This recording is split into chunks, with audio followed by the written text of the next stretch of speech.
Screen share कर रहा हूँ, देख। तो आप पीडीएफ भेज दो, अरे अभी बाद में भेजेंगे। ओ कर ओ दो यार। ओ स्कूल पर oh school bag oh Priyanka ma'am please हमारा माइक्रोफोन ऑफ करना पड़ेगा।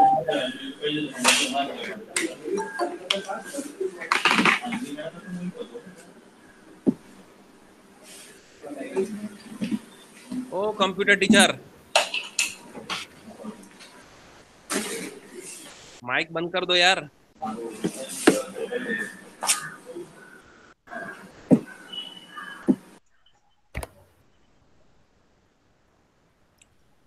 चलो अभी इसमें हम स्टार्ट करते हैं सरफेस केमिस्ट्री से।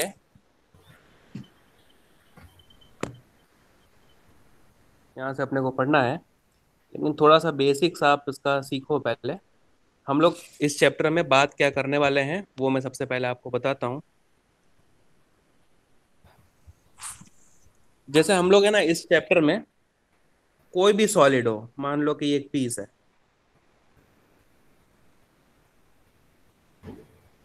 इसका जो ये सरफेस है ना, सरफेस, बल्क से हमको कोई मतलब नहीं है। ये जो सरफेस है, इससे रिलेटेड फिनोमिना की बात हम लोग सरफेस केमिस्ट्री में पढ़ने वाले हैं। Surface related phenomena of solids के बारे में हम लोग इस चैप्टर में सरफेस केमिस्ट्री में बात करने वाले हैं। ठीक है। अब सरफेस में ऐसी क्या खास बात होती है कि केमिस्ट्री में एक चैप्टर ही इसके ऊपर बना दिया। अब अपने को ये सोचना है, ठीक है। मान लो कि ये एक सॉलिड का पीस है। सब लोग सुन रहे हैं ना बेटा? हाँ सर। Yes sir. यस है सर। ना? एक मॉलिक्यूल है जो सरफेस के ऊपर है, और ये मॉलिक्यूल जो है वो बल्क में प्रेजेंट है। ठीक है ना? एक मॉलिक्यूल सरफेस का आप लोग देखिए और एक मॉलिक्यूल बल्क का आप लोग देखिए। अब देखिए डिफरेंस क्या है। जो सरफेस पर है ना, या जो बल्क में है, बल्क की पहले बात करता हूं। एक फोर्स उसको यहां से खींच रही है, दूसरा एक सॉलिड भी तो उससे चिपका हुआ है ना, तो एक फोर्स उसको यहां से खींच रही है, एक फोर्स उसको यहां से खींच रही है, तो एक फोर्स उसको यहां से खींच रही है, एक फोर्स उसको यहां से खींच रही है, एक फोर्स यहां से, एक फोर्स यहां से, और एक फोर्स यहां से। मतलब ये जो मॉलिक्यूल है जिसकी मैं बात कर रहा हूँ, जो बल्क मॉलिक्यूल है, वो चारों तरफ अपने मॉलिक्यूल से घिरा हुआ है। तो चारों तरफ से फोर्स ऑफ अट्रैक्शन है। तो मैं कह सकता हूँ कि इसके ऊपर जो नेट फोर्स ऑफ अट्रैक्शन है वो है जीरो। बोल सकते हैं हम लोग ऐसा, net force of yes sir. Attraction zero. मतलब ये वही बात हो गई कि टग ऑफ वॉर खेला जा रहा है और रिबिन बीच में प्रेजेंट है, 10 लोग यहाँ से खींच रहे हैं, 10 लोग वहां से खींच रहे हैं, लेकिन इक्वल फोर्स से। तो रिबेन को कोई टेंशन ही नहीं है, उसको कहीं पे जाना ही नहीं है, उसको तो वहीं पे रहना है। ठीक है, 10 लोग यहाँ से भी खींच रहे हैं, 10 लोग यहाँ से भी खींच रहे हैं, तो नेट फोर्स उसके ऊपर क्या है? तो जीरो है। जीरो। लेकिन अगर वही बात करें हम लोग सरफेस वाले की, तो सरफेस के ऊपर एक फोर्स आ रही है यहाँ से, और सरफेस के ऊपर एक फोर्स आ रही है यहाँ से, तो कोई टेंशन नहीं हुआ। लेकिन एक फोर्स यहाँ से आ रही है जो कि ऊपर से बिल्कुल एब्सेंट है, यहाँ पर कोई फोर्स नहीं है। ये मॉलिक्यूल को नीचे की तरफ खींचा जा रहा है, लेकिन ऊपर से खींचने के लिए कोई नहीं है। ये मॉलिक्यूल को इस तरफ से खींचा जा रहा है, लेकिन ऊपर से खींचने के लिए कोई नहीं है। इसका मतलब ये मॉलिक्यूल की हालत ऐसी है कि वो, उसको नीचे से कोई चीज खींच रही है, लेकिन ऊपर से बैलेंस करने के लिए कुछ भी नहीं है। तो ये ना, ये जो सरफेस का जो पार्टिकल है, वो हमेशा किस स्थिति में रहेगा? टेंशन वाली स्थिति में रहेगा। वो टेंशन में है कि मुझे कोई नीचे यस खींच सर। रहा है, लेकिन ऊपर से कोई बचाने वाला नहीं है। तो अब है ना, ऐसी स्थिति में ये जो सरफेस के मॉलिक्यूल्स है ना, ये चाहते हैं कि मेरे ऊपर कोई चीज आके स्टे करे। कोई भी चीज हो, वो आके मेरे ऊपर स्टे करे। अब इससे क्या होगा, इससे इसका क्या फायदा है? अगर यहाँ पर ऊपर कोई चीज आ जाती है, कोई भी चीज, मतलब एक्स वाई जेड, सॉलिड हो, लिक्विड हो, गैस हो, कोई भी हो, अगर ये ऊपर आ जाती है, तो इसके फोर्सेस को क्या कर देगी? वो बैलेंस कर लेगी। तो इससे इसका टेंशन खत्म हो जाएगा। तो जो सरफेस के ऊपर पार्टिकल प्रेजेंट है और जो बल्क में प्रेजेंट है, दोनों के नेट फोर्स को अगर देखेंगे तो वो दोनों अलग अलग होते हैं। सरफेस का जो पार्टिकल होता है, उसके ऊपर हमेशा कोई एक टेंशन होती है जो उसके नीचे की तरफ खींच रही है, उसको हम लोग सरफेस टेंशन भी बोलते हैं। और उसके ऊपर वो हमेशा चाहता है कि कोई ना कोई मॉलिक्यूल आके स्टे करे। तो इसलिए एक केमिस्ट्री की ब्रांच बना दी गई जिसमें हम लोग सिर्फ और सिर्फ सरफेस के मॉलिक्यूल्स के बारे में बात करने वाले हैं। ठीक है। अच्छा, अभी दो टर्मिनोलॉजीज होती है, आप लोगों ने ये सुना होगा कभी ना कभी। एक होता है बेटा एब्जॉर्प्शन, और एक होता है बी को हाँ हटा सर। के डी लगा दिया, एब्सॉर्ब। और ये होता हाँ है सर। बेटा एडजॉर्प्शन। एक होता है यस। एब्जॉर्प्शन और एक होता है एडजॉर्प्शन। मुझे बता सकते हो कि दोनों में से किस फिनोमिना को हम लोग को इस चैप्टर में नहीं पढ़ना? एब्सॉर्प्शन को नहीं पढ़ना, एब्जॉर्प्शन को नहीं एड्सॉर्प्शन को। पढ़ना, क्योंकि अगर स्पॉन्ज को पानी में मैं डालता हूँ, स्पॉन्ज को अगर पानी में प्लेस करते हैं तो उसने पानी को कर लिया एब्जॉर्ब। ठीक है, बताया ना, ये स्पॉन्ज को अगर आप लोग पानी में डालोगे तो वो पानी को क्या कर लेगा? एब्जॉर्ब कर लेगा। और एब्जॉर्ब का मतलब ये होता है कि जो पानी के मॉलिक्यूल्स हैं वो स्पॉन्ज के बल्क में चले गए, उसके अंदर चले गए। और जब भी कोई फिनोमिना अंदर हो जाए, मतलब बल्क में हो जाए, तो उसको इस चैप्टर में पढ़ने की जरूरत नहीं है, क्योंकि ये चैप्टर का नाम है सरफेस केमिस्ट्री, जिसके अंदर हम लोग सिर्फ और सिर्फ सरफेस की बात करने वाले हैं। ठीक है। मैं आपको एग्जांपल दूं, ठीक है सर। एग्जाम्पल दूं तो अगर मेरे पास एक व्हाइट कलर का चौक है, व्हाइट चौक है, और उस चौक को मैं अगर इंक, ब्लू कलर की इंक की पॉट में डिप करता हूं, ठीक है, और डिप करने के बाद मैंने निकाल लिया, ठीक है, वो चौक कौन से कलर का हो गया? ब्लू। इंक, हाँ, इंक के कलर का हो गया, मतलब ब्लू कलर का हो गया। मान लो ब्लू कलर की इंक है तो, है ना? और उसी को हाँ अगर मैं सर। तोड़ के देखूं तो अंदर से तो अभी भी क्या है? वाइट। अंदर से अभी भी व्हाइट है। इसका मतलब इंक हम्म। जो था ना, वो सिर्फ और सिर्फ चौक के सरफेस पर सरफेस पे जाके से आ गए। अटैच हुआ है, सरफेस पे जाके अटैच हुआ है। तो उस फिनोमिना को हम लोग को इस चैप्टर में पढ़ना है, क्योंकि वो सरफेस फिनोमिना हुआ है, और उस सरफेस फिनोमिना को ही हम लोग एडजॉर्प्शन बोलते हैं बेटा। बात आई? हाँ थोड़ी बहुत सर। डिफरेंस क्लियर हुआ बेटा? है ना? Yes difference sir. क्लियर हो रहा है ना? कुछ मैं ऐसा करता हूँ, थोड़ा सामने आओ, थोड़ी बातचीत करो आप लोगों से, और उसके बाद में फिर आगे बढ़ते हैं। ठीक है सर। ठीक, कोई एब्सेंट है क्या? कोई एब्सेंट नहीं है ना? नहीं सर। नहीं है, सर, 14 ऐसा है कोई सर। नहीं है। हाँ ठीक है। 14 पीपल है। अच्छा, तो अब मुझे बताओ कि आप लोगों ने कभी मार्केट में से मिल्टन की बोतल खरीदी है? Yes sir. हाँ यस हाँ sir. Sir. Sir. Yes sir. Box होता है, उसके अंदर मिल्टन की बोतल होती है, और उसके यस सर। अंदर एक सैचेट निकलता है हमेशा। हाँ हाँ सर, हाँ सिलिकॉन हाँ। का रहता है। हाँ। अगर मिल्टन की लोगे तो उसके अंदर एक सैचेट जरूर निकलेगा। हाँ बता सकते हो वो सैचेट के ऊपर क्या लिखा होता है? सर, वो, हाँ सर, उसको खाना नहीं होता है, वो लिखा होता है। और दूसरा वो है खाने ना, की बात मत कर यार वो माधव। वो सर वाटर एब्जॉर्ब करने के सर मैं लिए बोलूँ? होता है। मैं बोलूँ सर? हाँ सर हाँ, बोलो, कोई नहीं, सर बोलो ये, यार। इससे सर मॉइस्चर है उसके ऊपर वो लिखा एब्जॉर्ब होता हाँ है, करता है। मतलब हाँ मॉइस्चर सर। एब्जॉर्ब। उसके ऊपर लिखा होता है बेटा एब्जॉर्ब होता है सर। सिलिका। हाँ, मैंने हाँ पहले ही सिलिका, बोला था, हाँ सिलिका सिलिका। का लिखा पैकेट होता है होता है। सिलिका, वो जेल फॉर्म में होता है, उसको हम लोग बोलते हैं सिलिका जेल। हाँ क्या सर, बोलते हैं उसको? Silica gel. Silica gel. अब मुझे पता है सिलिका जेल का काम क्या होता है। सिलिका सर जेल वो का काम इतना होता है कि जो बॉक्स के अंदर वाटर एब्जॉर्ब करना। जो मॉइस्चर प्रेजेंट है ना, हाँ मॉइस्चर को सर। वो अपने सरफेस पर एडजॉर्ब कर ले। ठीक है, अभी ध्यान सुनना, मैं अच्छा। एब्जॉर्ब नहीं बोल रहा हूँ, मैं बोल रहा हूँ एडजॉर्ब, ADSOR, है ना, एडजॉर्ब कर ले। तो उससे क्या होगा कि पानी के मॉलिक्यूल्स उसके अंदर से खत्म हो जाएंगे, वो सिलिका जेल पे जाके एडजॉर्ब हो गए। इसका मतलब ये होगा कि पानी के मॉलिक्यूल उसके अंदर एब्सेंट हो गए, और अगर पानी के मॉलिक्यूल उसके अंदर नहीं है तो कुछ टाइम के बाद, जब 2 महीने के बाद वो बॉटल ओपन करी जाएगी, तो जो पानी की वजह से फाउल स्मेल जनरेट हो सकती थी वो नहीं होगी। हाँ सर, स्मेल नहीं होती। ठीक है, यस सर। यही बेटा उसका, यही उसका एक एडवांटेज है, तो इसलिए सिलिका जेल के सैचेट रखे जाते हैं। ठीक है। अच्छा, आप मुझे बताओ कि अगर हम लोग शुगर खरीदते हैं ना, शुगर, शक्कर, खाने की बात हो रही हाँ माधव, शक्कर हाँ सर। खरीदते हैं हम लोग, तो दुकान पे जाते हैं तो वो व्हाइट कलर की होती है या येलो? सर वाइट ही होती है। व्हाइट कलर की होती, शक्कर तो व्हाइट व्हाइट। कलर की होती, व्हाइट। सबने हाँ देखी है ना? अच्छा, मान लो कि एक दुकान में अगर येलो कलर की शक्कर मिल रही है तो हम खरीदेंगे या नहीं खरीदेंगे? नहीं सर। नहीं खरीदेंगे, नहीं पानी का होगा। खरीदेंगे क्योंकि सर। उसके अंदर कलर्ड इम्प्यूरिटी प्रेजेंट है, जो कि हमको नहीं चाहिए। हमको तो शुद्ध हाँ हम्म। अंकुर का आता है ना, अंकुर आता है ना, हाँ सर। पता नहीं अंकुर आता है, ऐसा अच्छा कुछ आता अंकुर। है, अंकुर शक्कर, सर अंकुर शायद तक सॉल्ट के लिए आता है। अंकुर सर नमक आता मधु है। आता है। अच्छा, हाँ, यस मधुरी। मधु, सर। मधु। मधु। हाँ हाँ, हाँ, दूध। मधु ठीक का है। आता है। तो उसके अंदर जो क्रिस्टल होते हैं ना बेटा, वो व्हाइट कलर के होते हैं, लेकिन जब शुगर हाँ का मैन्युफैक्चर होता है ना, तो जो सिरप निकलती है जिससे शक्कर बनाई जा रही हाँ है वो येलो उसके कलर का। अंदर येलोइश वो सब्सटेंस ब्राउन होती है। प्रेजेंट होता है, हाँ येलो। येलो सब्सटेंस प्रेजेंट होता है। तो पता है क्या करते हैं, वो लिक्विड को सबसे पहले एक्टिवेटेड चारकोल में से पास करा जाता है। अब एक्टिवेटेड चारकोल क्या करता है, उसके अंदर की जो कलर्ड इंप्यूरिटी होती है ना, वो अपने सरफेस के ऊपर एड्सॉर्ब कर लेता है। तो चारकोल ने सारा कलर्ड इंप्यूरिटी ले ली, तो अब वो बन गया कलरलेस। अब उसको क्रिस्टलाइज करेंगे तो व्हाइट कलर की शक्कर बनती है। तो मैं तो आपको सिर्फ क्या तो बता रहा ब्राउन हूँ। शुगर, हाँ बोलो, बोल बोल।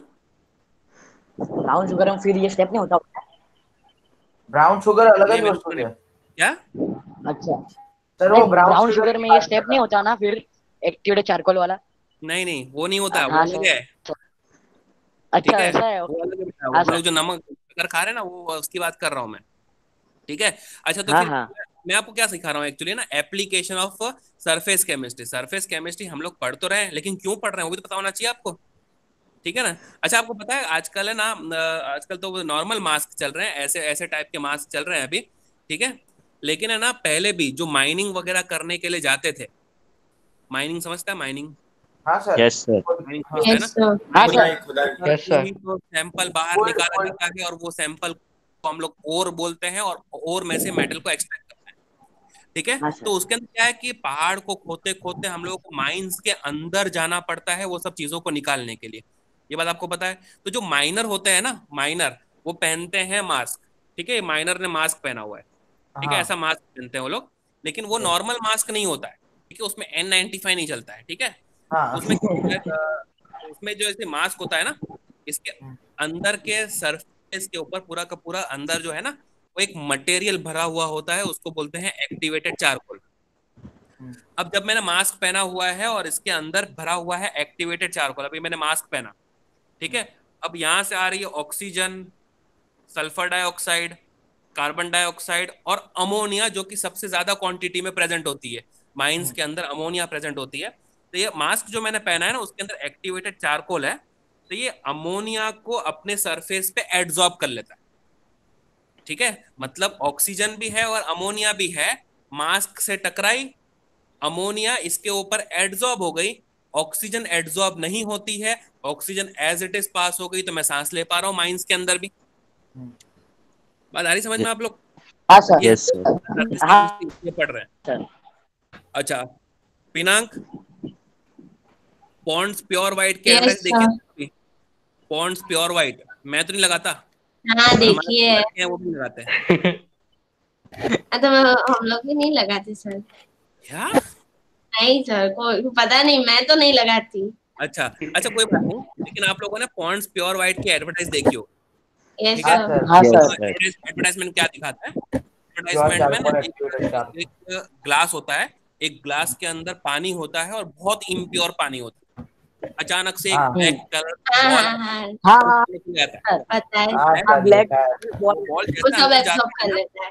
वैसे वो जितनी जाता है। ह्यूमिडिटी रहती है वो फटाफट अपने तरफ खींच लेता है। खींच लेते हैं। Yes sir. हाँ ऐसा हाँ ऐसा ऐसा देखा है, मैंने हाँ लगाया नहीं, हाँ। लेकिन मैंने ऐड देखी है ये वाली।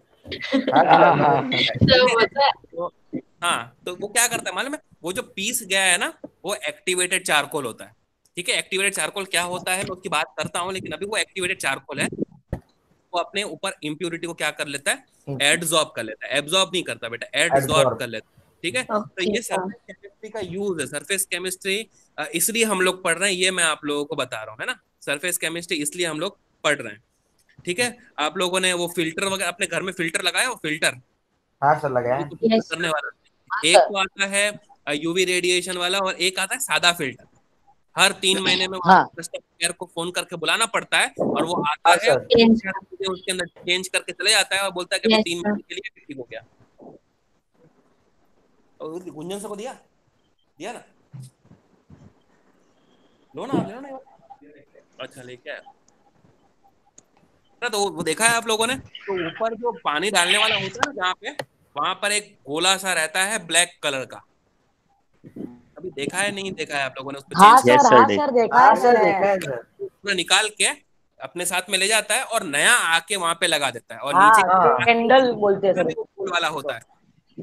वो ब्लैक कलर का ही होगा, आप लोग कभी ध्यान से देखना, वो ब्लैक कलर का होता है, वो भी एक्टिवेटेड चारकोल है। वो क्या करता है, डर्ट को, इम्प्यूरिटीज को अपने सरफेस पे एब्जॉर्ब कर लेता है और बाकी पानी को जाने देता है। तो मैंने मेरे ख्याल से आप लोगों को बहुत सारे एप्लीकेशन बता दिए, सरफेस केमिस्ट्री क्यों पढ़ रहे हैं हम लोग, ठीक है। और एक है एप्लीकेशन ऑफ, अगर आपको एड्सॉर्प्शन पूछे, एप्लीकेशन ऑफ सरफेस केमिस्ट्री, तो आप लोग ये सारी चीजें लिख भी सकते हो बेटा, है ना। तो अच्छा, अब मेरे को बताओ कि एब्जॉर्प्शन और एड्सॉर्प्शन में क्या डिफरेंस है, ए बी और ए डी। सर मैं एब्जॉर्प्शन बोलूं? सर पूरा पूरा सर पूरे जो होता है सब्सटेंस और पूरा एब्जॉर्ब अंदर ले लेता है, हाँ, और वो खाली deposition of substance on the surface. बोल सकते हैं। एब्जॉर्प्शन का मतलब है कि वो एक बल्क फिनोमिना है, अच्छा बल्क फिनोमिना, बराबर बराबर। और एडजॉर्प्शन जो है फिर कौन सा फिनोमिना हुआ, सरफेस सरफेस पे रहता है, सरफेस सरफेस। एब्जॉर्प्शन अगर बल्क फिनोमिना है तो एडजॉर्प्शन जो हुआ वो सरफेस फिनोमिना हुआ। चलो बराबर है। हाँ सर। अच्छा, हाँ अगर सर। मैं आपसे पूछूं कंपैरेटिवली, ठीक है, कंपैरेटिवली एब्जॉर्प्शन और एडजॉर्प्शन में किसको आप रिवर्सिबल की कैटेगरी में रखेंगे और किसको इरिवर्सिबल की कैटेगरी में रखेंगे? एड्सॉर्प्शन को सर हम रिवर्सिबल में रखेंगे, क्या बोला? और एब्जॉर्प्शन को रिवर्सिबल रखेंगे। एडजॉर्प्शन को रिवर्सिबल रखेंगे, वेरी गुड बेटा। हाँ क्योंकि सर। अब यहाँ पर एक सब्सटेंस प्रेजेंट है, उसके सरफेस पे कोई चीज आई है ना, सरफेस पे आई हुई चीज को हटाना कंपैरेटिवली इजी होता है एज कंपेयर टू बल्क वाले सब्सटेंस को हटाना। हाँ ठीक है, सर। मैं आपको नहीं बोल रहा कि कंप्लीटली जो एब्जॉर्प्शन होते हैं वो सारे ही सारे इरिवर्सिबल या रिवर्सिबल होते हैं, ऐसा नहीं बोल रहा हूं मैं बोल रहा हूँ दोनों में कंपैरिजन, मतलब क्योंकि हमारा जो पहला क्वेश्चन है ना वो डिफरेंस बिटवीन एड्सॉर्प्शन और एब्जॉर्प्शन है, तो कंपैरेटिवली एड्सॉर्प्शन रिवर्सिबल होता है और एब्जॉर्प्शन इरिवर्सिबल होता है, ठीक है ना, बराबर है? Yes sir. ठीक है। अच्छा, मुझे बताओ कि एब्जॉर्प्शन या एडजॉर्प्शन, या छोड़ो, चलो एब्जॉर्प्शन को छोड़ो अभी, एडजॉर्प्शन जो है जिसको इस चैप्टर में पढ़ना है, एक्सोथर्मिक प्रोसेस लगता है तुमको या एंडोथर्मिक प्रोसेस लगता है? ये बहुत दिमाग वाला जो बताएगा एक्सप्लेनेशन के साथ में ना, वो पीडीएफ में तो लिखा ही था। मुझे बताओ adsorption phenomena whether it is exothermic process और एंडोथर्मिक प्रोसेस, या आपको मुझे सोच के एक्सप्लेन करके बताना है बेटा।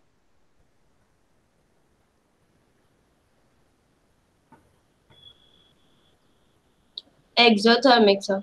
एक्सोथर्मिक क्यों? सर आपने जो एग्जांपल दिया ना वो फिल्टर वाला, तो वो तो मतलब जो चलता है ना बहुत बार, तो बाहर से गर्म लगता है, मतलब अब आप टच करोगे ना, मतलब बंद किया है और फिर आप टच करोगे ना तो वो गर्म रहता है, सो मुझे लगता है कि वो इलेक्ट्रिक होता है पागल। सर मतलब मुझे ऐसा लगा होता है और तो उसके बोला। अंदर ठंडा करने वाली भी होती है, it works like a fridge, ठीक है। फ्रिज का जो बाहर का सरफेस गर्म होता है ना, उस तरह से वो गर्म होता है, ठीक है। सर मैं बोलूं? सर शायद तक है ना सर सर एक्सोथर्मिक क्योंकि वो डिक्रीज करता है सरफेस एनर्जी को, ऐसा कुछ। ठीक है, हाँ ये थोड़ा अच्छा बोला है लेकिन समझाया नहीं है बराबर से अभी, ठीक है। सर क्योंकि वो दूसरी फोर्सेस होती है उससे भी डिक्रीज करता है, मतलब क्या कहते हैं उसे। ठीक है ठीक है ठीक है ठीक है, तेरी भावना में समझ गया। बाकी कोई और बोलना चाहे?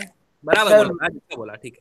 सर मेरा एक कैसा है कि मतलब मेरा एक रीजन है कि एब्जॉर्प्शन एक्सोथर्मिक ही है, लेकिन मेरा ऐसा है कि वो है ना एनर्जी रिलीज करता है, एब्जॉर्प्शन नहीं बोलना है, ठीक है अपने को, एड्सॉर्प्शन हाँ, सर एक्सोथर्मिक क्योंकि वो एनर्जी रिलीज करता है, मतलब दो जब पार्टिकल अट्रैक्शन होता है तो एनर्जी रिलीज नहीं होगी सर। हाँ ठीक है, ऐसा भी ठीक है बोल रहा है। अब देखो ये सरफेस है, ये हाँ। सरफेस का मॉलिक्यूल जो है ना वो परेशान है या खुशी से बैठा है?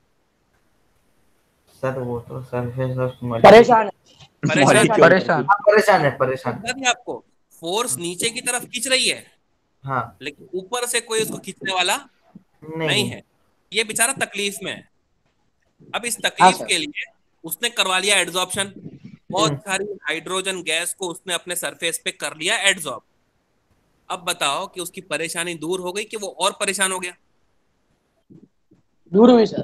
परेशानी दूर हो गई। क्यों दूर हो गई? क्योंकि जो सरफेस का मॉलिक्यूल था, फोर्सेस नीचे की तरफ से तो खींच रही थी, अब ऊपर से अगर हाइड्रोजन गैस आ गई तो उसके भी तो मॉलिक्यूल्स हैं और वो भी फोर्सेस बैलेंस होने लगी, इसका मतलब टेंशन कम हुआ। टेंशन कम हुई ना अभी, हाँ सर। हाँ सर। स्टेबिलिटी आई, तो स्टेबिलिटी आई, बराबर हाँ बोल रहा सर। हूँ। हाँ सर। हाँ सर। स्टेबिलिटी इंक्रीज होती है तो एनर्जी डिक्रीज होती है, यस सर। और एनर्जी डिक्रीज होती है तो energy can neither be created nor be destroyed. हाँ सर। एनर्जी कम तो हो गई, तो जो कम हुई वो एनर्जी कहाँ पे जाएगी? रिलीज होगी। रिलीज। और जब भी एनर्जी एक्सोथर्मिक। बाहर जाती है सराउंडिंग में, ऐसे प्रोसेस को हम लोग क्या बोलते हैं बेटा? एक्सोथर्मिक, है ना? समझ में आया आपको? एक्सोथर्मिक होना चाहिए। और एक्सोथर्मिक और एब्जॉर्प्शन जो होता है ना बेटा, वो बल्क फिनोमिना है, तो नो इफेक्ट ऑफ टेम्परेचर करके उसके ऊपर हम लोग बोल सकते हैं। ठीक है, और जो प्रोसेस एक्सोथर्मिक होगी उसके ऊपर टेम्परेचर के कम ज्यादा होने का असर होगा या नहीं होगा? हाँ होगा ना, यस। हम लोगों ने ये होगा तो ही सॉल्यूशन चैप्टर में भी पढ़ा है, सॉल्युबिलिटी में effect of temperature. Exothermic process है तो टेम्परेचर के बढ़ाने से सॉल्युबिलिटी डिक्रीज होती है, ये सब चीजें हम लोगों ने पढ़ी है कि नहीं पढ़ी? Yes sir. ठीक है, यस सर। तो फिर इफेक्ट ऑफ टेम्परेचर एड्सॉर्प्शन पे होता है और इफेक्ट ऑफ टेम्परेचर एब्जॉर्प्शन पे होता नहीं है। ठीक है? अच्छा, कुछ एग्जांपल देना है एड्सॉर्प्शन का, तो सिलिका जेल प्लस H2 बोल सकते हैं हाँ। Yes sir. एड्सॉर्प्शन। हाँ ठीक है सर ना? बोल सकते हैं। एब्जॉर्प्शन का एग्जांपल देना है तो मैं ऐसा बोलता हूं कि anhydrous calcium chloride plus H2O। ये नहीं पता, ये नहीं पता, ये नहीं पता ना? नहीं सर ये नहीं। हाँ कैल्शियम सर। क्लोराइड, आप लोगों ने आगे जाके जब केमिस्ट्री अडॉप्ट करोगे ना, तो वहां हाँ। पर एक ऐसा सब्सटेंस रहता है, रुको।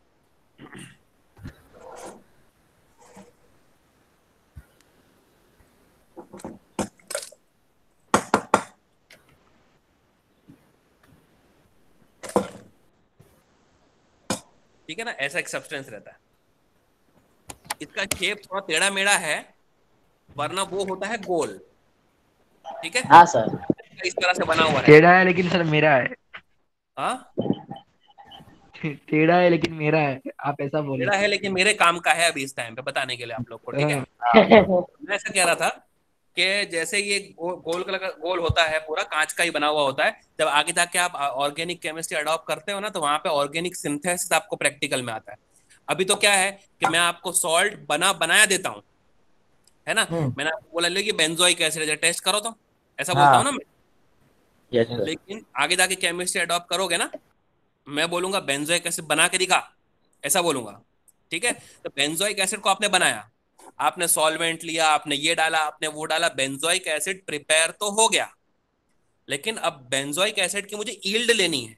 यील्ड का मतलब है कि अगर मैंने आपको इतने रिएक्टेंट दिए थे, तो आपने बेंजोइक एसिड कितनी क्वांटिटी में बनाया। मैं चाहता था कि 1.5 ग्राम मेरी यील्ड आनी चाहिए। ठीक है, आपने वजन किया, वो आई 5 ग्राम। 5 ग्राम क्यों आई? क्योंकि 3.5 ग्राम तो उसके अंदर पानी प्रेजेंट है, क्योंकि अभी तक वो सूखा नहीं है। ठीक है, तो उसको हम लोग क्या करना है, ड्राई करना है। अब ड्राई करने के लिए एक डिवाइस आता है, डेसिकेटर बोलते हैं इसको, गोल होता है एकदम से, और इसके अंदर 2 कंपार्टमेंट होते हैं। यहाँ पर एक कंपार्टमेंट होता है पूरा जाली जाली टाइप का, जैसे वायर गॉज होता है ना, वैसे यहाँ पर एक कंपार्टमेंट होता है, और इसके नीचे एक पाउडर भरा हुआ रहता है। वो पाउडर होता है अनहाइड्रस कैल्शियम क्लोराइड। ये जो पाउडर है ना बेटा, वो होता है अनहाइड्रस कैल्शियम क्लोराइड। मैं क्या करता हूँ मालूम है, अपना एक फिल्टर पेपर लेता हूँ, फिल्टर पेपर पे जो बेंजोइक एसिड जो सूखा नहीं है, अभी सुखाना है, उसको मैं इसके ऊपर रखता हूँ, और इसको ऐसा लेता हूँ और डाल देता हूँ मैं इसके अंदर, और इसको कर देता हूँ ऊपर से कवर। और प्रैक्टिकल से मैं बोलता हूँ कि अब मैं जा रहा हूँ, अब मैं कल आके चेक करूंगा। जब मैं कल आके चेक करता हूँ ना, तो ये पूरा का पूरा हो गया होता है ड्राई।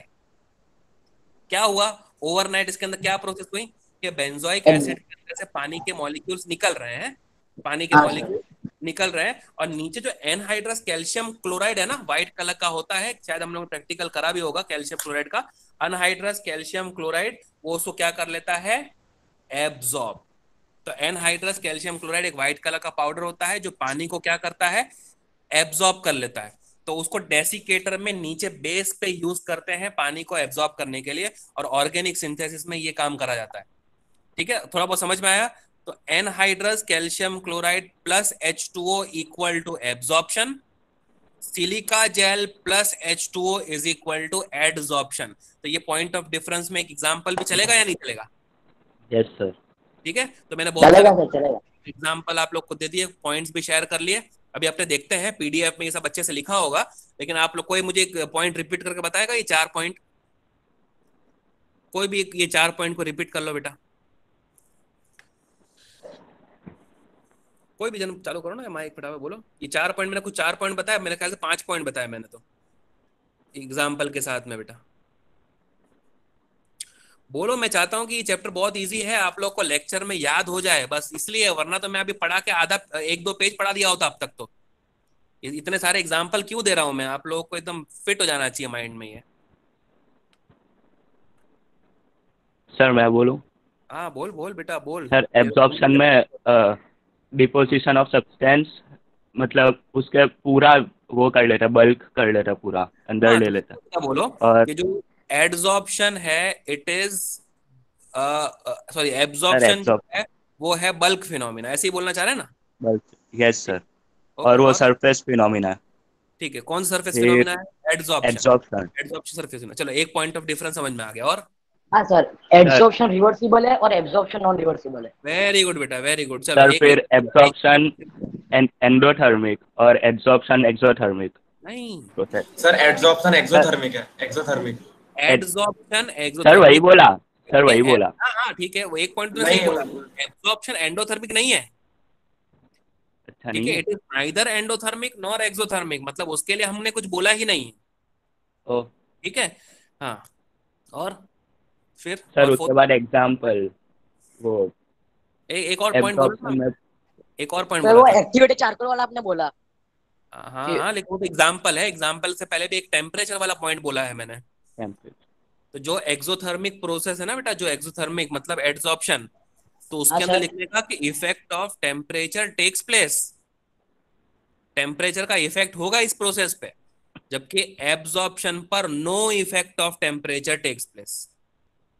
ये भी तो पॉइंट है, 4 पॉइंट बना दिया हमने। सर और ये उसके भी पॉइंट बन सकता है ना, ग्रेटर मॉलिक्यूलर इंटरेक्शन एब्जॉर्प्शन में और लेस मॉलिक्यूलर इंटरेक्शन एब्जॉर्प्शन में, ये हो सकता है या नहीं हो सकता? नहीं नहीं नहीं नहीं नहीं नहीं, मॉलिक्यूलर अट्रैक्शन की बात ही नहीं है, ये तो सरफेस और बल्क की बात है, आना जाना सर मत। दूसरा सर एब्जॉर्प्शन जो होता है ना वो एड्सॉर्प्शन रिवर्सिबल नहीं होता। इंटरमॉलिक्यूलर माधव में कई कारो फिर भी सरफेस पे है, ओके ये नहीं चलेगा, ये पॉइंट नहीं चलेगा, ओके। ठीक है। और एक पॉइंट फिर लास्ट में अपना एग्जांपल दे दो ना, एड्सॉर्प्शन का एग्जांपल दे दो, सिलिका जेल प्लस H2O दे दो, और एब्जॉर्प्शन का दे दो anhydrous calcium chloride plus H2O, ठीक है ना।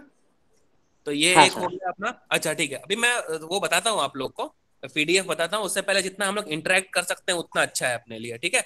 अच्छा, अब मैं ना आप लोगों को कुछ डेफिनेशन याद करवा रहा हूँ, मेरा मानना है कि डेफिनेशन याद हो जाएगा, ठीक है। पहला डेफिनेशन एड्सॉर्प्शन का, सब लोग ध्यान से सुनेंगे और कोई ना कोई रिपीट करेगा, ठीक है, एकदम प्रेजेंस ऑफ माइंड के साथ में सुनना। मैं चाहता हूं कि आज ये पूरा का पूरा आपको याद ही हो जाए, पूरा का पूरा लेक्चर आपको याद होना चाहिए।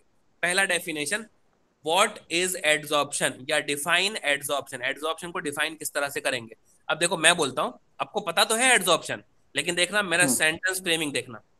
The process of accumulation of one substance on the surface of another substance.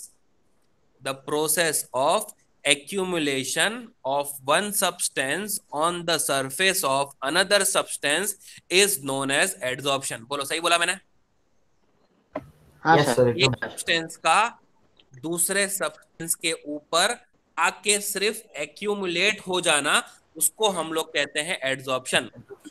The process yes of accumulation of one substance on the surface of on the another surface of another substance known substance as adsorption। चलो कोई repeat adsorption कर लो फटाफट। हाँ आयुष जी sir sir the मैं बोलूं? process of रुको रुको, मैं बोलता हूँ, जिसको बोल हाँ बोलूँ वो बोल। ओके हाँ आयुष जी बोल बेटा, सुना अच्छे से। हाँ, the हाँ बोल। process of accumulation of one substance on the surface of another substance. ठीक है, वेरी गुड बेटा। The process of accumulation of one substance on the surface of another is known as adsorption, ठीक है। Last में वापस हाँ revise sir करेंगे।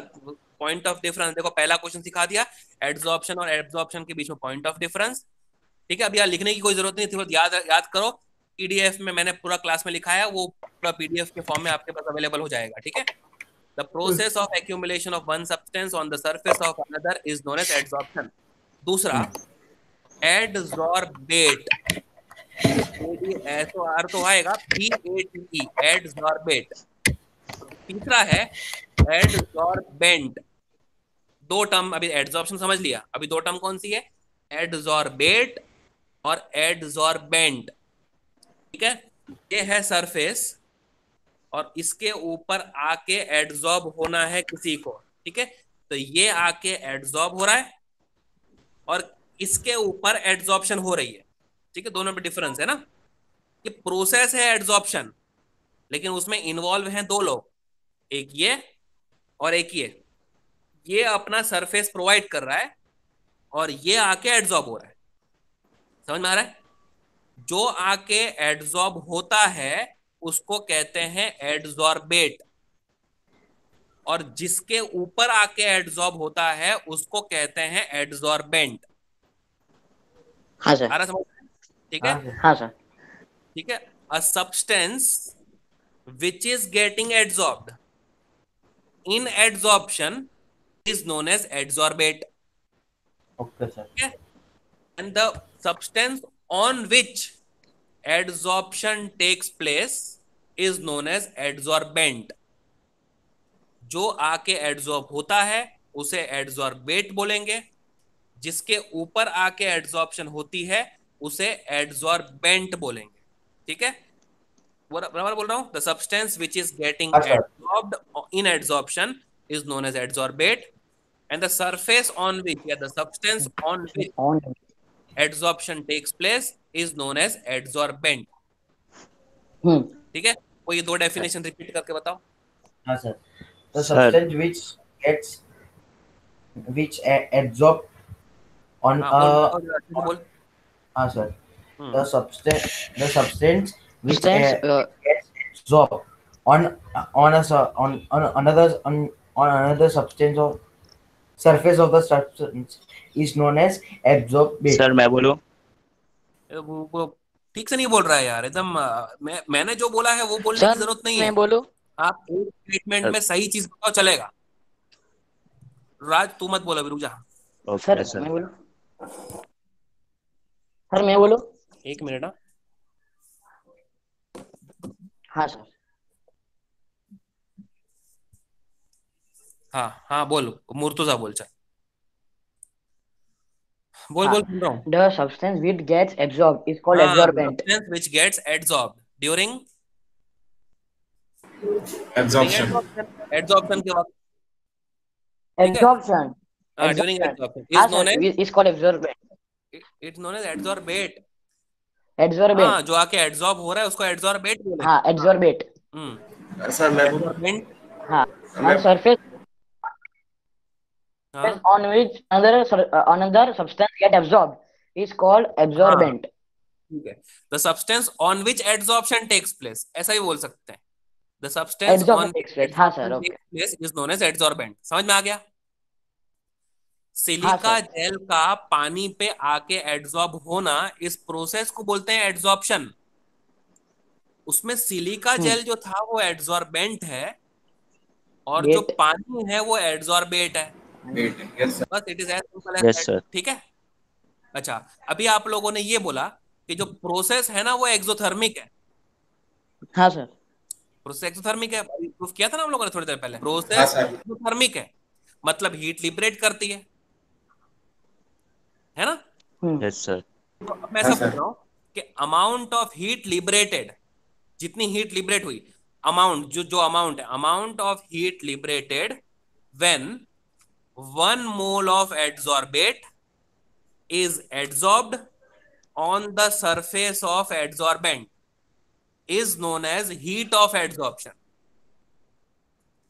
ठीक है, थोड़ा बड़ा है, मैं वापस रिपीट करता हूं। ठीक है, क्या बोल रहा हूं मैं?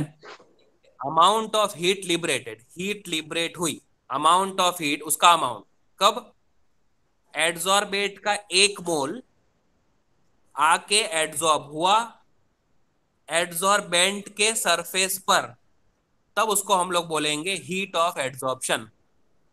ठीक है, मैं रिपीट करता हूं। Amount of heat liberated when 1 mole of adsorbate is adsorbed on the surface of adsorbent is known as heat of adsorption. देखो बोल पाते हो, बोलोगे? Yes. मैं बोलूँ सर? मैं हाँ सर। बोल लेगा तो चल बोल। नहीं रुक जा, अभी काफी लोग को हाँ। बोलने दे।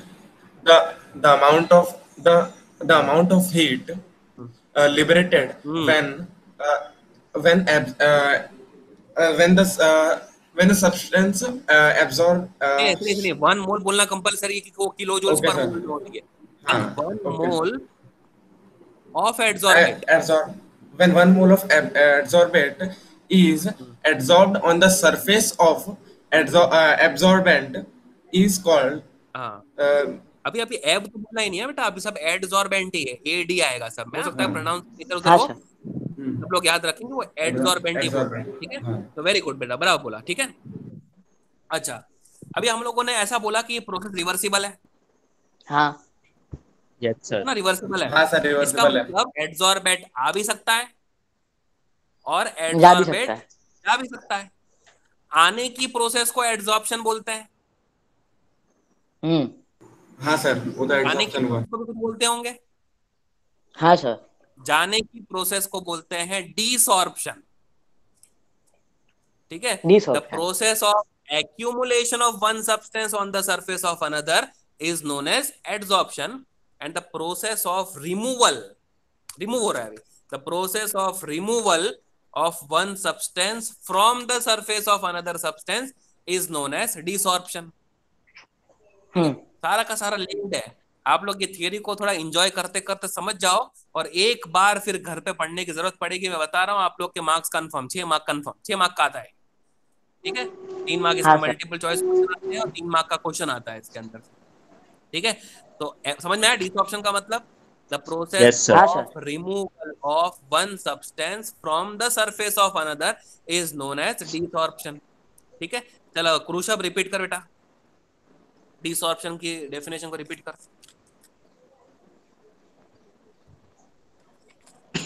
नहीं है क्या, चला गया? हाँ से शायद। हाँ सर चला गया सर। पता नहीं सर, आ ही रहा होगा। ऐसा है? हाँ रुकता हूँ 2 मिनट में। अब्दुल बोल बेटा, अब्दुल डिसऑर्प्शन। एक तुम बोलते नहीं हो, यही तकलीफ है यार। सर मेरा नेटवर्क में बहुत इश्यू है, इसलिए आपकी आवाज कट रही है बार बार। मैं ऊपर ऐसा बाकी है? भी मेरी समझ नहीं आई, बाकी भी डेफिनेशन मेरी समझ में नहीं आई। अभी वीडियो लेक्चर में देखना पड़ेगा। तो नेटवर्क का करवाओ ना, जो आप लोग के यहाँ पे नेटवर्क अच्छा आता हो बेटा वही करवा लेने का है ना, क्योंकि अभी आपने को ये तो पता है कि सर मैंने डेफिनेशन और बोला अपने लेकिन को आपको ऐसा ही सुने नहीं पढ़ने दी का है। और मैं लीव हो गया, तो ऐसा हुआ प्रॉब्लम। हाँ फिर मैं पता चला, बोलता हूँ। अभी बात करते हैं वापस, है ना। तो एक अच्छा नेटवर्क जो आपके घर पे ना, एक सिम कार्ड खरीद लो बेटा, क्योंकि ना आप लोग को आगे भी कोचिंग बहुत हो सकता है कि कुछ टाइम और बहुत ज्यादा टाइम तक भी आपको ऑनलाइन कोचिंग पढ़नी पड़े।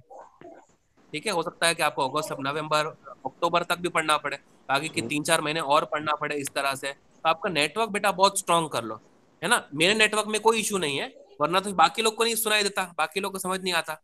नेटवर्क इशू आपका है, तो अगर आपका नेटवर्क इशू है ना बेटा, तो उसको ठीक करा लो। अगर माइक नहीं चलता तो माइक को भी ठीक सर करा लो, तो उसको प्रायोरिटी बेसिस पे रखो। सर देवांश ने आंसर दिया है दिस ऑप्शन का। किसने? देवांश ने दिया है, पढ़ के बताऊं? चैट में sir, the release of an absorb substance from a surface. Devansh का माइक नहीं चलता ऐसा? क्या नहीं बोल रहे सर, हो, वो नहीं चलता माइक? हाँ the release of an absorb substance from a surface. Mic नहीं चल रहा तो माइक को भी ठीक करा लेने का। अब देखो वो राज का नहीं चल रहा था कि नहीं, तो अभी 2 दिन से चल रहा है कि नहीं बराबर। तो इस तरह से फिर अपने को सेटिंग कर लेनी है, क्योंकि जब तक आप इंटरेक्ट नहीं करोगे तो सीखोगे नहीं। अब मैं तो क्या करता, मैं तो अभी आपको पीडीएफ खोल के बैठ देता, फटाफट आप लोगों को ये बोल देता, हाँ ये चीज ये होती है, ये चीज ये होती है, ये चीज ये होती है, मेरा तो सिलेबस कंप्लीट होता। But this is not my intention ना। मेरा इंटेंशन ये है बेटा कि क्लास में आप लोग को इतना सब कुछ याद हो जाए कि आपको घर में कम से कम मेहनत करनी पड़े, इसलिए ये सब काम हो रहा है। अब पूरा इतना समझाने के बाद सर उसके पास वो पीसी है ना क्या सर, करूंगा, तो बोलो? उसके लिए। ठीक है चलो कोई बात नहीं। तो मैं ऐसा कह रहा था कि अगर अगर कोई एक सब्सटेंस एड्सॉर्बेंट पे आके एड्सॉर्ब हो सकता है, तो वो रिमूव भी हो सकता है बेटा। और द प्रोसेस ऑफ रिमूवल मतलब रिमूव करना of one substance from the surface of another, इसको हम लोग कहते हैं desorption. The process of removal of one substance from the surface of another is known as desorption. Sir ऐसा बोल सकते हैं क्या, the process of removal of adsorbate from the surface of adsorbent? हाँ बोल सकते हैं बेटा, बराबर बोला, एकदम बोला। जो आके एडजॉर्ब हुआ था वो एडजॉर्बेट ही था, और जिसके सरफेस पे आके एडजॉर्प्शन हुई थी वो एडजॉर्बेंट ही था। तो ऐसा भी बोल सकते हैं, बहुत अच्छा बोला। ठीक है, अपनी क्रिएटिविटी यूज करो, एक स्टेटमेंट होना चाहिए और सही होना चाहिए। आप 2-3 स्टेटमेंट में डेफिनेशन नहीं बोल सकते, बस आपको ये याद रखना है। ठीक है, आपको प्रॉपर्टीज नहीं बतानी है उसकी। ठीक है, बराबर बोला, ठीक है ना। चलो, तो अभी डिसऑप्शन भी समझ में आ गया। अच्छा, अब मैं ना आपको एग्जाम्पल देता हूँ, और एक एग्जाम्पल देता हूँ। जैसे मान लो कि एक चौक का पीस है, उसको हम लोगों ने इंक में डिप किया। ठीक है, चौक का पीस था, उसको इंक में डिप किया, और सडनली एक ही सेकंड में हमने बाहर निकाल लिया। तो चौक का सरफेस तो है वो कौन से कलर का हो गया? ब्लू कलर का। जब उसको तोड़ के देखा तो अंदर से व्हाइट था। हाँ ठीक सर। है ना, ये देखा हम लोगों ने। अब क्या करता हूँ ना, ये चौक को मैं ना पूरी रात इंक में डुबो के रखता हूँ। एक रात इंक में डुबो के रखा मैंने, और सुबह में ओपन करके देखूंगा ना, तो तोड़ूंगा ना, तो अंदर भी जो इंक के मॉलिक्यूल्स होंगे वो धीरे धीरे करके पेनिट्रेट किए होंगे। ठीक है, तो क्या मैं ऐसा बोल सकता हूँ कि ये बार जो पूरी रात में प्रोसेस हुआ वो सिर्फ एड्सॉर्प्शन नहीं हुआ है, साथ में थोड़ा थोड़ा एब्जॉर्प्शन भी हो गया? Yes sir. हाँ सर, बराबर। ठीक है ना। अब मतलब फिनोमिना में सिर्फ एड्सॉर्प्शन ना होके एब्जॉर्प्शन भी हो गया, मतलब दोनों फिनोमिना हो गए, एड्सॉर्प्शन और एब्जॉर्प्शन। तो अब क्या बोलेंगे? सिर्फ एब्जॉर्प्शन होता है एब्जॉर्प्शन बोलते हैं, सिर्फ एड्सॉर्प्शन होता है तो एड्सॉर्प्शन बोलते हैं। जब दोनों साथ में होता है ना, तो उन्होंने क्या बोला कि आप ना तो एड लगाओ ना तो एब लगाओ, सिर्फ और सिर्फ बोल दो सॉर्प्शन। समझ आया? अच्छा। When adsorption and absorption both takes place simultaneously, then it is known as sorption. आगे ना तो एडी लगाना है ना तो ए बी लगाना है, इट इज जस्ट क्या? सॉर्प्शन। सॉर्प्शन। समझ में हो गया? समझ में आ गया? Yes sir. अच्छा, हाँ सर। उसमें भी अब अमाउंट की बात करें, एडसॉर्प्शन ज्यादा हुआ हो और एब्जॉर्प्शन कम हुआ हो, एडसॉर्प्शन ज्यादा और एब्जॉर्प्शन कम है अगर, तो हम लोग कहेंगे पॉजिटिव सॉर्प्शन। नहीं आ रहा समझ में? पॉजिटिव क्या ज्यादा हो सर? क्या ज्यादा हो? दोनों में से ए डी का अमाउंट ज्यादा हो ए बी के कंपैरिजन में। दोनों प्रोसेस हो रही हैं, तो एक ज्यादा हुआ होगा एक कम हुआ होगा। और अगर एडसॉर्प्शन, मैं एडसॉर्प्शन की टर्म्स में ही बात कर रहा हूँ, एडी मतलब एडसॉर्प्शन का अमाउंट एब्जॉर्प्शन से ज्यादा है, तो उसे कहेंगे पॉजिटिव सॉर्प्शन। ठीक है। हाँ सर। और अगर एडसॉर्प्शन का अमाउंट एब्जॉर्प्शन से कम है तो उसे कहेंगे नेगेटिव सॉर्प्शन। हाँ। ठीक है। Yes sir. When the amount of adsorption is greater than absorption, it is known as positive sorption. When the amount of adsorption is lesser as compared to absorption, it is known as negative sorption. तो ये कुछ definitions मैंने आप लोग को याद करवाई, ये टर्मिनोलॉजीज हम लोग को इस चैप्टर में घड़ी घड़ी रिपीट करने को आएगी, तो समझ में आ गई आप लोग को सारी? Yes sir. मैंने आप लोग को कौन सा करवाया? एक important question, difference between absorption and adsorption. 4 point मैंने बताया, साथ में एग्जांपल बताया। दूसरी चीज मैंने आप लोगों को एडसॉर्प्शन की कुछ 3-4 एप्लीकेशन बता दिए। By chance right the application of adsorption आ गया तो भी आप लिख सकते हो, सिलिका जेल का सैचेट, पॉल्यूशन का मास्क, ठीक है, व्हाइटनिंग ऑफ शुगर में भी मैंने आपको बताया, कॉस्मेटिक्स में इसका यूज होता है, फिल्टर में इसका यूज होता है। ये 5-6 मैंने आपको एप्लीकेशन बताया है, तो एप्लीकेशन भी सीख जाओगे आप।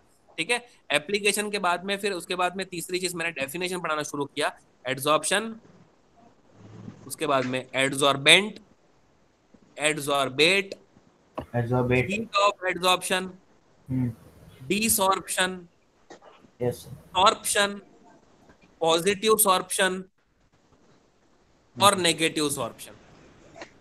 ये सब चीजें बताई मैंने आपको। हाँ सर। ठीक है, आप 2 मिनट रिवाइज करो, 2 मिनट। Okay sir.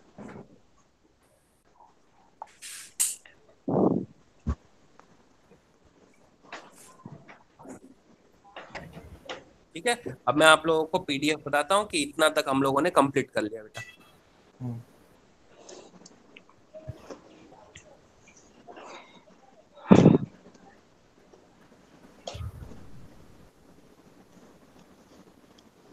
ठीक है, अब पीडीएफ देखो बेटा। सबसे पहला मैंने आप लोग को सिखा दिया difference between absorption and adsorption. कुछ भी प्रॉब्लम है तो बोलो इसके अंदर, एक बार रीड कर लो आप लोग।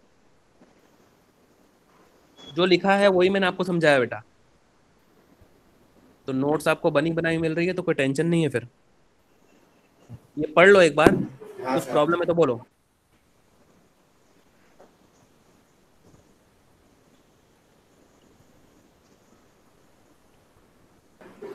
यस सर, पढ़ लिया। पढ़ लिया बेटा? यस कोई सर। प्रॉब्लम नहीं है इसके अंदर, है ना? No sir. सारे पॉइंट जो मैंने आपको याद करवाए वो एज इट इज यहाँ पे लिखे हुए हैं, ये मैं आपको पीडीएफ भेज दूंगा फिर, ठीक है? Okay sir. अच्छा, इसमें लिखा है कि इस चैप्टर में हम लोगों को क्या क्या पढ़ना है। तो सबसे पहले एडजॉर्प्शन हमने स्टार्ट कर दिया है, आगे हम लोग को कैटालिसिस भी पढ़ना है और कोलॉइड भी पढ़ना है। ये तीनों मिला के ये चैप्टर का फॉर्मेशन है। तो हम लोगों ने अभी स्टार्ट किया है एडजॉर्प्शन, और उसमें मैंने सर ये डेफिनेशन थियोरेटिकल बेस है कि न्यूमेरिकल पूरा आएंगे? थियरी, पूरा का पूरा थियरी, नो न्यूमेरिकल्स, ओके। एक भी न्यूमेरिकल नहीं, ठीक है? हाँ सर। चैप्टर पूरा का पूरा थियरी है बेटा। डेफिनेशन में सबसे पहले देखो एडजॉर्प्शन की डेफिनेशन लिखी हुई है, the process of accumulation of one substance on the surface of another is known as, ये K/A लिखा हुआ है ना, उसको आप लोग नोन एज पढ़ना, ठीक है ना? वो अभी लिख देते हैं वो लोग, इज नोन एज एडजॉर्प्शन, ठीक है? दूसरा है फिर adsorbate, the substance which is getting adsorb, बराबर है, जो एडजॉर्ब हो रहा है एडजॉर्प्शन के वक्त, is known as adsorbate. Adsorbent क्या होता है? The surface on which adsorption phenomena occurs, जिस सरफेस के ऊपर एडजॉर्प्शन फिनोमिना हो रहा है उसको एडजॉर्बेंट बोलेंगे। फिर बाद में मैंने सिखाया आप लोग को हीट ऑफ एडजॉर्प्शन, इसकी भी डेफिनेशन पढ़ लेते हैं अच्छे से। Amount of heat liberated when 1 mole of adsorbate is adsorbed on the surface of adsorbent is known as heat of adsorption. बेटा ये 1 मोल अगर आप नहीं बोलोगे तो फिर गलत हो जाएगा, ठीक है ना? 1 मोल तो बोलना ही बोलना है, 1 मोल तो कंफर्म बोलना है। डिसॉर्प्शन बोला, फिर एक बार एक्यूमुलेशन हुआ तो ये बार रिमूवल हुआ होगा, the process of removal of one substance from the surface of another substance is known as desorption. फिर मैंने बाद में बोला कि जब एड्सॉर्प्शन और एब्जॉर्प्शन दोनों साइमल्टेनियसली होते हैं तो इसको हम सॉर्प्शन बोलते हैं, सिर्फ और सिर्फ सॉर्प्शन, ठीक है ना? तो एड लगाएंगे ना तो एब लगाएंगे, सॉर्प्शन बोलेंगे। और सॉर्प्शन में मैंने ऐसा बोला कि एडी का अमाउंट अगर एबी से ज्यादा है तो पॉजिटिव सॉर्प्शन, और एडी का अमाउंट अगर एबी से कम है तो उसको हम लोग बोलेंगे नेगेटिव सॉर्प्शन। मेरे ख्याल से सबको समझ में आ गया होगा ना? तो भी मैंने आप लोग को बोला, जो भी मैंने आप लोग को याद करवाया वो एज इट इज, इसके अंदर एक ग्रामेटिकल का भी एरर नहीं है, मतलब जो भी मैंने बोला वही लिखा होगा पूरा का पूरा। वो क्या समझ में आ गया ना बेटा? ठीक है ना? अब अपने को ना एक कंसेप्चुअल पॉइंट सीखना है। अब इसमें एप्लीकेशन भी लिखा है, लेकिन वो क्या है कि एब्जॉर्प्शन पूरा एड्सॉर्प्शन पढ़ने के बाद एंडिंग में मैंने शायद लिखाया होगा उसको, वो बाद में आएगा, वरना एप्लीकेशन मैंने पार्ट आपको सिखा दिया है, ठीक है? अब है ना, ये है कंसेप्चुअल पॉइंट्स, इसको जरा मैं इसी में समझाता हूँ तो जरा ध्यान से समझना आप लोग।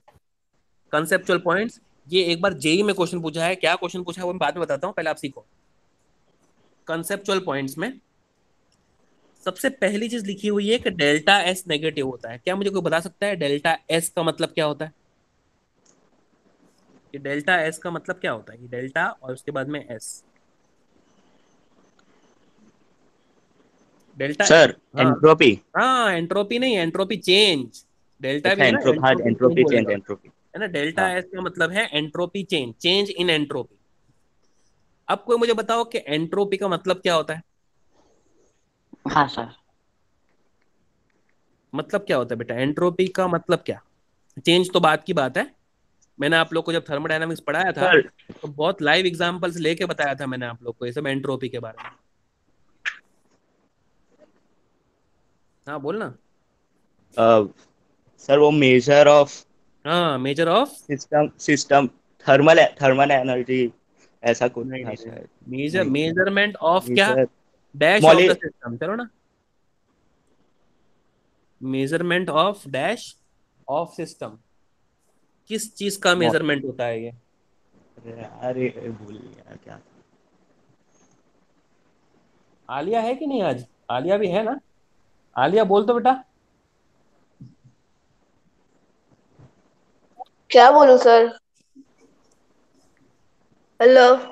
हाँ, और मैं केमिस्ट्री के अलावा और कुछ पूछूंगा तेरे से? मैं पूछ रहा हूँ डेल्टा एच का मतलब है एंट्रोपी, हाँ और अब ऐसा मोदी मत सर हंस रहे हैं, बोल, देखो। ऐसा मत। मोदी सर के होते हाँ, हैं। अब चक्रम देख, अभी सुन। एस का मतलब है सर ये सर रेंडमनेस। एंट्रोपी होता सर है, और सर एंट्रोपी का निटोरियस मतलब क्या होता है ये पूछ रहा हूँ मैं। सर कट्टा आवाज में लोग बहुत बोल रहे हैं। एंट्रोपी का मतलब क्या होता है ये पूछ रहा हूँ। चेंज इन एंथैल्पी सर, और क्या? चेंज इन एंथैल्पी खत्म, चलो। अरे ये तो बात यार अच्छा क्या है बात यार, चेंज इन एंथैल्पी पूरी की पूरी अलग थर्मोडायनामिक क्वांटिटी होती है। एंट्रोपी पूरी की हाँ। पूरी अलग होती है, बस इसको जोड़ दिया किसी के साथ में भी।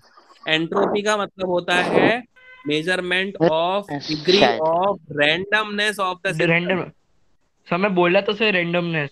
मैंने नहीं सुना, मोदी सर भी गवाह है, उन्होंने भी नहीं सुना। ये सर सब वो नहीं आलिया बोल के भट्ट मुझे था। आ लिया। पता था तो बहुत अच्छी बात है।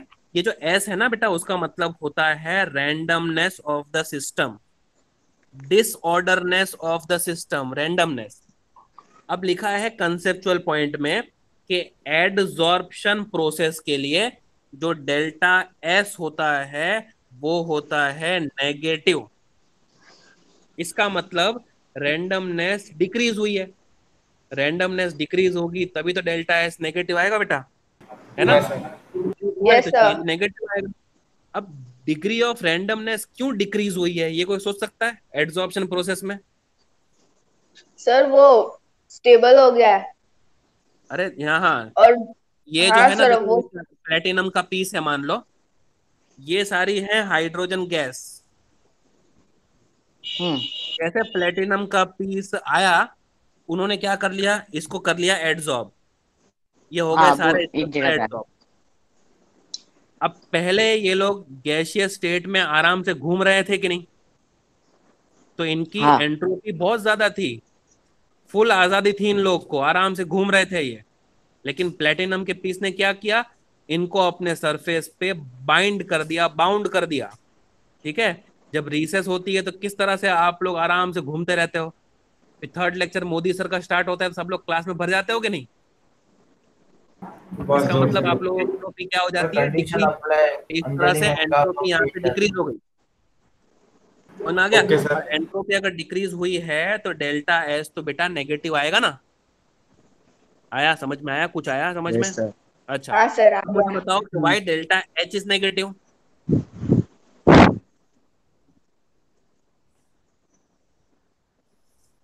ठीक है ना, ये ज्यादा सोचने की भी जरूरत नहीं थी बेटा, कब से तो हम लोग बोल सर रहे हैं कि प्रोसेस एंथैल्पी कैसा है।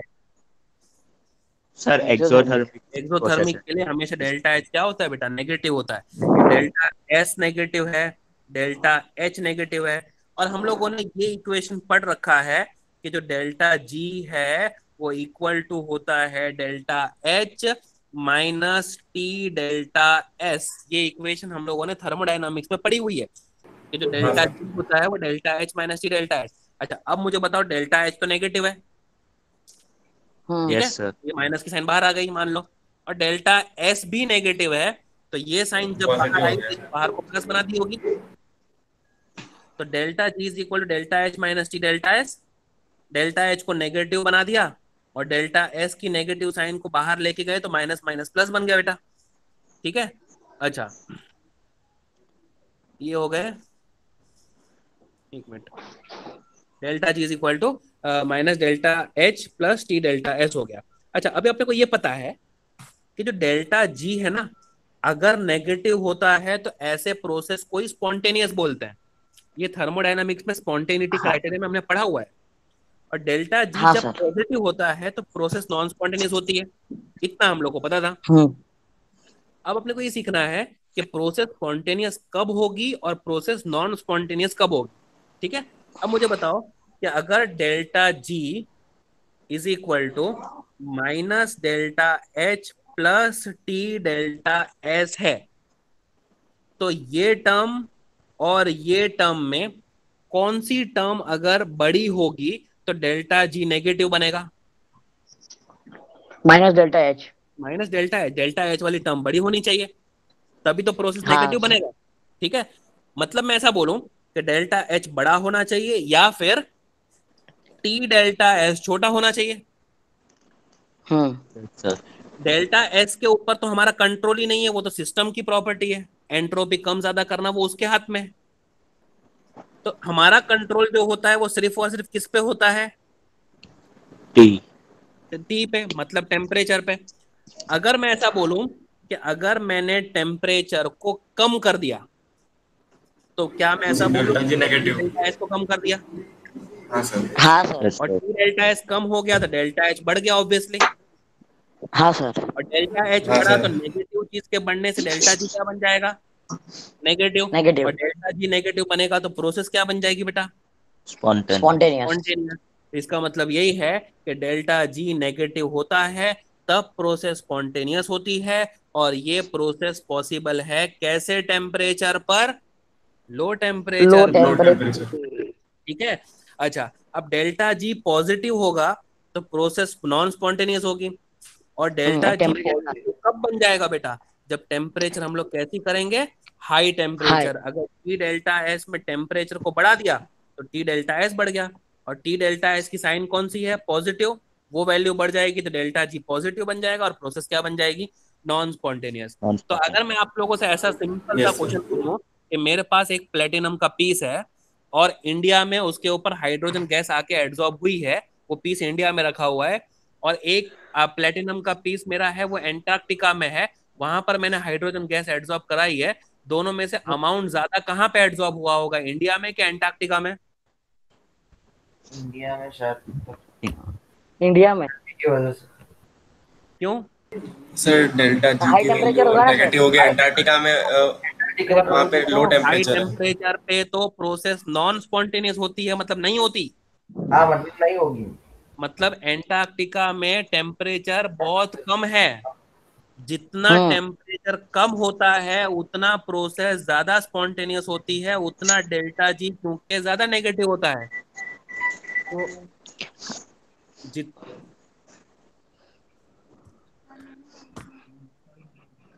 ऐसा है क्या लेक्चर? अच्छा अच्छा।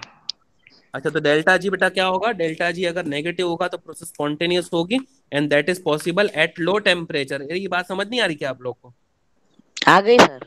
आगे समझ में? तो एग्जांपल समझ यस में सर। आना चाहिए आप लोगों को। एक इंडिया है, एक यूके है। इंडिया का टेम्परेचर है 25 डिग्री सेंटीग्रेड, यूके का टेम्परेचर रखा है 10 डिग्री सेंटीग्रेड। तो कहाँ पर प्रोसेस ज्यादा पावरफुल होगी? यूके। यूके में ज्यादा सर पावरफुल होगी। यूके जितना में। टेम्परेचर कम, जितना temperature come, process of adsorption उतनी ज्यादा होती है। दैट इज इट, यही फिनोमिना है। ठीक है। तो यहाँ पर देखो बेटा क्या लिखा हुआ है कि लो टेम्परेचर पर एड्सॉर्प्शन फेवरेबल है, मैं बोल ही रहा हूं, बराबर है ये। और हाई टेम्परेचर पर एड्सॉर्प्शन फेवरेबल नहीं है। तो एड्सॉर्प्शन अगर फेवरेबल नहीं होगा तो उसका रिवर्स प्रोसेस फिर फेवरेबल होगा, और उसको क्या बोलते हैं बेटा? डिसॉर्प्शन। डिसऑप्शन। डिसऑप्शन। बाप रे, मैंने आप लोग को समझा दिया क्या? Yes sir. हाँ सर। पता? Yes sir. अच्छा, अब है ना, हाँ मुझे एक बात सर। बताओ, जेई में क्या क्वेश्चन आया था मैं वो पूछता हूँ। For the process of adsorption, adsorption process के लिए डेल्टा एस, डेल्टा एच और डेल्टा जी, डेल्टा जी की साइन क्या होगी? पहले ऑप्शन में प्लस प्लस प्लस, दूसरे ऑप्शन में माइनस माइनस माइनस, तीसरे ऑप्शन में माइनस माइनस प्लस, और फिर चौथे ऑप्शन में प्लस माइनस माइनस। क्या आएगा? Plus minus minus. सर तो plus minus minus, D option. नहीं सर। अरे सामने माइनस लिखा हुआ है, सामने। Delta S minus minus negative, delta minus H, sir minus minus और माइनस। डेल्टा जी जब नेगेटिव होगा तभी तो प्रोसेस स्पॉन्टेनियस होगी। तो इसका आंसर हाँ है sir. Minus minus minus. Minus minus बोलो, माइनस। इतना इजी क्वेश्चन था कि नहीं है? तो बहुत conceptually you need to be very strong. आपको पता होना चाहिए कि एड्सॉर्प्शन का डेल्टा एस नेगेटिव है। अब ये क्वेश्चन अपने आप में एक बहुत डिफिकल्ट क्वेश्चन बना था, क्योंकि पूरा का पूरा थर्मोडायनामिक्स इसके अंदर डाला हुआ था प्रोसेस ऑफ एड्सॉर्प्शन में। ठीक है। तो entropy change negative, enthalpy change negative, और गिब्स फ्री एनर्जी चेंज भी क्या होगा? नेगेटिव होगा, तभी तो प्रोसेस होगी। अच्छा, डेल्टा जी अगर पॉजिटिव बन जाए हाई टेम्परेचर पे, delta G positive high temperature पे, तो वहां पर तो कौन सी प्रोसेस होती है बेटा? वो तो सर डिसऑप्शन होगा, तो एडजॉर्प्शन एडजॉर्प्शन नहीं होती होगा। है, डिसऑर्प्शन होती है, समझ में आया आप लोग को? तो वहां पे एडजॉर्प्शन नहीं होती है, एडजॉर्प्शन की रिवर्सिबल हो जाती है फिर, और उसको हम लोग बोलते हैं बेटा डिसऑर्प्शन। आ गई आइडिया क्लियर हुई? थोड़ी बहुत आइडिया क्लियर हो गई आप लोग को? यस हाँ सर। है ना? अच्छा, हाँ अब सर। ये आप लोग अच्छे से पढ़ लेना एक बार, तो आपको समझ में आ जाएगा। हाँ देखो अभी एप्लीकेशन लिखा हुआ है, देखो यहीं पे लिख दिया है मैंने, एप्लीकेशन ऑफ एडजॉर्प्शन, जो मैंने आज पढ़ा है आप लोग को। पहला सिलिका जेल सैचेट, समझ में आ गया? हाँ सर। क्रिस्टल्स ऑफ शुगर को व्हाइट बनाना, समझ में आ गया? Yes sir. कॉस्मेटिक्स में पॉन्ड्स प्योर व्हाइट, समझ हाँ में आ गया? पाउडर। हाँ सर। वाटर प्योरीफायर, समझ में आ गया? Yes sir. फिर हाँ उसके सर। बाद में पोल्यूशन मास्क, समझ में आ गया? है यस ना? सर। अब ये पता नहीं आप लोगों को समझ में आया कि नहीं, कन्वर्जन ऑफ ऑयल इनटू घी। हाँ, जीतू को बुलाना है? मैंने तो चाय मंगाया था, मैंने पिया। अच्छा अच्छा, कन्वर्जन ऑफ ऑयल इनटू घी, ये समझ में आता है आप लोग को? हाँ सर। ये हम लोगों ने 11th स्टैंडर्ड में पढ़ा हुआ है हाँ ये। सर, मैंने हाँ सर। हाइड्रोजिनेशन। हाँ, हाइड्रोजनेशन, अनसैचुरेटेड कंपाउंड को सैचुरेटेड हाँ। कंपाउंड में कन्वर्ट करना सीखे थे, अल्कीन से अल्केन बनाना सीखे हल्किन, थे। हाँ। और शायद मैंने आप लोगों को कभी नाम भी बता दिया होगा इस रिएक्शन का, सेबेटियर सेंडरन्स रिएक्शन बोलते हैं इसको। हाँ, वनस्पति हाँ कुल। और वहां पर हम लोगों ने क्या लिखा हुआ था, यहाँ पे निकल लिखा था, मतलब प्लेटिनम भी लिखा था, पैलेडियम भी लिखा कैटेलिस्ट, था, और कैटेलिस्ट। करके निकल लिखा था, और नीचे लिखा था हीट का सिंबल। हम्म। ठीक है, तो निकल जो है ना, निकल, वो अपने सरफेस पे कौन सी गैस को एब्जॉर्ब करता है? हाइड्रोजन गैस को, और जो हीट करते हैं उसको, तो ये जो हाँ गैसेस हैं सर। वो सारी रिलीज होके अपने अनसैचुरेटेड कंपाउंड को सैचुरेटेड कंपाउंड में कन्वर्ट करती है। तो again this is the process, मतलब this is the application of absorption, you can say like that. ठीक है, और एक है froth flotation method. Sir 10th froth में। हाँ फ्लोटेशन सर। मेथड आप लोगों ने 10th 10th में हाँ सर। पढ़ी होगी। वैसे हम लोग 12th स्टैंडर्ड के अंदर मेटलर्जी चैप्टर है, उसके अंदर ये फ्रॉथ फ्लोटेशन मेथड वापस पढ़ेंगे। उसके अंदर जो पाइन ऑयल होता है वो लिया जाता है, फ्रॉथ प्रोड्यूस करते हैं, उसके साथ में सल्फाइड और अपना निकल जाता है। ये फिलहाल के लिए अगर अभी आपको समझ में नहीं आ रहा है तो कोई बात नहीं, रहने दो। अभी आप लोग खाली इसका एप्लीकेशन के नाम पे याद कर लो, फ्रॉथ फ्लोटेशन मेथड। ये आपको डिटेल में विथ डायग्राम मैं आपको समझाऊंगा जब आपको मेटलर्जी चैप्टर समझाऊंगा मैं। ठीक है, ओके सर। ये हो गए कुछ एप्लीकेशन, इसको आप लोग इलेबोरेट कर सकते हो ना, मैंने यहाँ पे सिर्फ पॉइंट्स लिखवाए हैं उन लोग को। अगर आपको 3 मार्क के लिए इसका एप्लीकेशन लिखना आ ही जाता है अगर बाई चांस, तो आप लोग को इलेबोरेट करने आना चाहिए खुद के टर्म्स यूज करके बेटा। ठीक है? Yes sir. Yes sir. ठीक है, तो मेरे ख्याल से आज का लेक्चर आप लोगों को पूरा अच्छे से समझ में आया होगा, और समझ में आने के अलावा आप लोगों को याद हो गया हो तो मैं बहुत खुश होऊंगा। समझ में आने के लिए तो मैं आपको ये आधा चैप्टर आज के आज समझा दिया होता। ठीक है, तो हाँ समझना सर। इम्पोर्टेंट नहीं है, समझने के साथ में आप लोग को याद करना भी इम्पोर्टेंट है। ठीक है, अब देखो यही एग्जाम्पल है, इस लड़की ने बहुत अच्छा स्कोर किया है। ये साल उसने एग्जाम दिया 2020 में। ठीक है, मतलब ये साल, और केमिस्ट्री में कुछ उसको 85 प्लस मार्क्स आए हैं। ठीक है, 85 प्लस मार्क्स आए हैं, लेकिन देखो उसका राइटिंग देखो, किस तरह से उसने सीरियसली क्लासरूम के अंदर नोट्स बनाई होगी, और किस तरह से उसने तैयारी करी होगी, वो आप लेवल ऑफ तैयारी इसके अंदर देख सकते हो बेटा, है ना? हाँ इतना सर। अच्छा नोट्स बनाया था, और पूरा साल वो अच्छे से पढ़ी, और उसका 85 प्लस आया है। एग्जैक्ट फिगर मुझे याद नहीं है, तो मैं बता नहीं सकता, एग्जैक्ट फिगर पता नहीं है मेरे को। तो इतना सर अच्छा अपने स्कूल की है? पूरा। हाँ, अपने स्कूल की है? नहीं नहीं, अपने स्कूल की नहीं है। मैं आपको उसका स्कूल का नाम मुझे याद नहीं है, शायद से शारदा यतन है उसका स्कूल का नाम, मेरे पास ट्यूशन आती थी बेटा, तो है ना, तो ये अच्छा। मेरे पास से पढ़ा है, और उसने इतना अच्छा स्कोर किया। तो बस यही है बेटा, आपको बनी बनाई नोट्स मिली है, समझाने वाला मोहम्मद सर मिल गया है। ठीक है, तो आप लोगों को फिर अच्छे से खाली फोकस करना है बस, तो आपके अच्छे मार्क्स आराम से आ जाएंगे बेटा। ठीक है, तो कोई टेंशन लेने वाली बात हाँ नहीं है। सर। आज के लेक्चर में मैंने आपको जितना भी पढ़ाया, कल आप लोग उसको अच्छे से रिवाइज कर लेना। तो हो सकता है कि कल के लेक्चर में हमारा जो एड्सॉर्प्शन पार्ट है ना वो कंप्लीट हो जाए बेटा। एड्सॉर्प्शन पार्ट, अब मैंने बताया ये चैप्टर को 3 पार्ट्स में अपने को पढ़ना है, एड्सॉर्प्शन, कैटालिसिस और कोलॉइड। के अंदर एड्सॉर्प्शन का एक लेक्चर कंप्लीट हुआ, नेक्स्ट लेक्चर में एड्सॉर्प्शन विल बी फिनिश्ड, फिर उसके बाद में कैटालिसिस शुरू करेंगे, और उसके बाद में कोलॉइड्स। ठीक है, 6 मार्क का ये चैप्टर आपके एग्जाम में आता है। 3 आपके मल्टीपल चॉइस क्वेश्चन आते हैं और 3 मार्क का इसके अंदर एक क्वेश्चन जो कि कंपलसरी क्वेश्चन होता है, ऑप्शन नहीं होता है, वैसे टाइप का क्वेश्चन आता है और कंप्लीट थियोरेटिकल है। कोई टेंशन नहीं है, एक बार अच्छे से नोट्स बनी हुई है, आप लोगों ने उसको अच्छे से समझ लिया और एक बार याद करके रखा हुआ है आपके पास में, आप जब भी एग्जाम हो तब आप रिवाइज करते रहो करते रहो करते रहो, तो ये चैप्टर में एक भी मार्क्स आपका जाने वाला नहीं है। ठीक है, जिसको डाउट है वो रुके, जिसको डाउट नहीं है वो जा सकते हैं। लेक्चर खत्म। Bye sir. Bye bye. Bye, sir. Bye, sir.